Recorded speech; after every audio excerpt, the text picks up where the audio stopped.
m'appelle Najib Ibrahim, enseignante de français à l'école La République Zahra. Aujourd'hui, je vais présenter plutôt une leçon qui s'intitule « Repérer la relation sujet-verbe ». Les enfants regardent la télé. Vous voyez ici, le verbe « regarder » s'accorde avec le sujet « les enfants ». Le livre que tu as lu est intéressant. Le verbe « être » s'accorde avec le sujet « livre ». Alors, on constate qu'il existe une règle très simple pour reconnaître le sujet. Il vous suffit de trouver le verbe dans la phrase et de poser la question suivante. Qui est-ce qui ou qui? Mes frères mangent du gâteau. Qui mange du gâteau? Mes frères. Je peux remplacer mes frères par ils.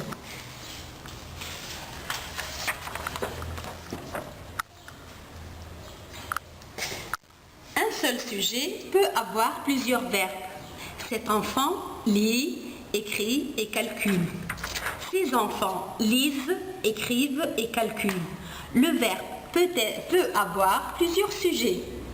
Le père, la mère et les enfants dînent au restaurant. Regardez ici, où va-t-elle? On utilise le T euphonique. Je peux aussi poser une question sans consonne euphonique. D'où viens-tu? Dans une phrase interrogative, le sujet est placé après le verbe. On dit qu'il est inversé. Alors le sujet s'accorde avec le verbe. Si le sujet est singulier, le verbe est singulier. La même chose pour le sujet est au pluriel. Le verbe s'accorde aussi. Le garçon prépare un gâteau. Les garçons préparent un gâteau. L'abeille butine des fleurs. Les abeilles butinent des fleurs. Le cheval broute de l'herbe.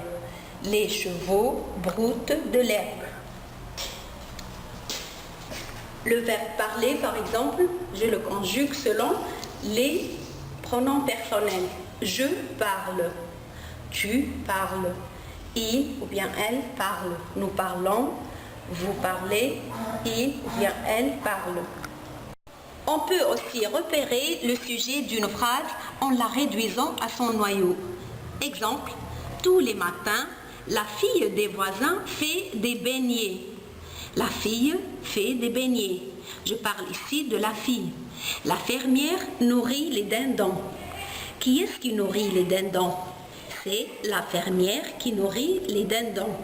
Alors, le sujet, la fermière, le verbe nourrit. Les fermières nourrissent les dindons. Le chien aboie. Les chiens aboient. Le groupe de chiens aboie.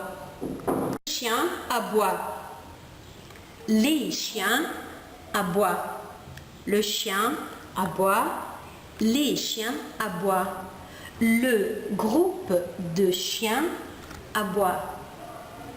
Ici, je parle de plusieurs chiens, mais aboie reste au singulier, parce que le noyau de la phrase est au singulier. Le verbe s'accorde en nombre et en personne avec le sujet. Si le sujet est un groupe nominal, il faut accorder le noyau. La fille des voisins fait des beignets. Ici, je parle de la fille. Alors, je peux dire la fille fait des beignets. J'accorde le verbe avec la fille. Transforme ces phrases en ne gardant que le noyau. Dans le jardin, papa ramasse les feuilles mortes avec un râteau. De qui on parle? On parle de papa. Alors, papa ramasse les feuilles.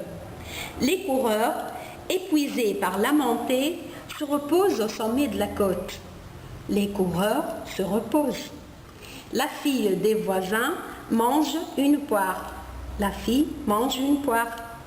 Dans son berceau, bébé dort. Bébé dort. Les enfants des voisins chantent. Les enfants chantent. Les fleurs poussent dans le jardin. Marion lave la voiture. La télévision est restée allumée. Les hirondelles volent dans le ciel. Le chat ronronne. Les fleurs poussent au printemps. Le verbe s'accorde en nombre et en personne avec le sujet.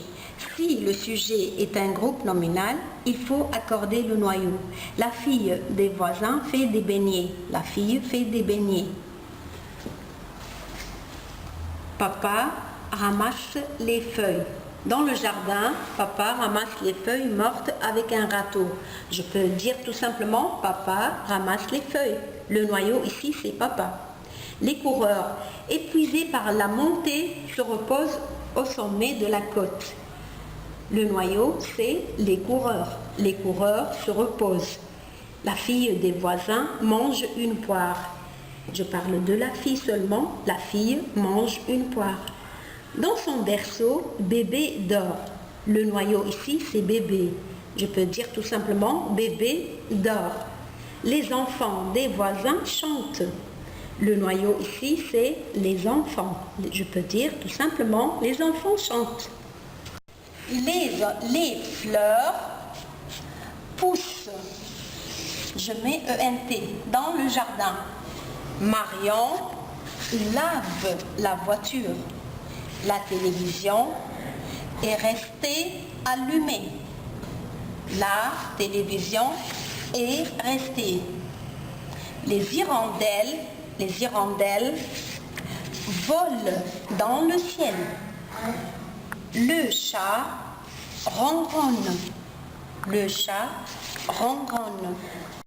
Le sujet peut désigner une personne, un animal ou une chose. La porte, une chose, a claqué. De colère, René, une personne, a claqué la porte.